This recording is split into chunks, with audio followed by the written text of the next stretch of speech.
Türk Hava Yolları Genel Müdürü Bilal Ekşi yurt dışından Türkiye'ye gelecek yolcular için negatif PCR testinin ibraz zorunluluğunun tarihinin 30 Aralık olarak güncellendiğini duyurdu. Türk Hava Yolları Genel Müdürü Bilal Ekşi'nin açıklaması şu şekilde. PCR test güncelleme.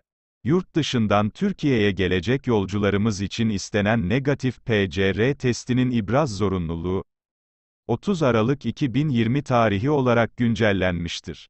Detay için lütfen Türk Hava Yolları sosyal medya hesabımızı takip ediniz. Sağlık Bakanı Fahrettin Koca'dan koronavirüs mutasyonuyla ilgili önemli açıklama. Tİ'den açıklama. THY'nin resmi sosyal medya hesabından yapılan açıklamada, yurt dışı çıkışlı, Türkiye varışlı uçuşlarda saatinden maksimum 72 saat önce numunesi verilmiş negatif PCR testinin ibraz gerekliliği uygulamasının 2 gün ötelendiği belirtildi.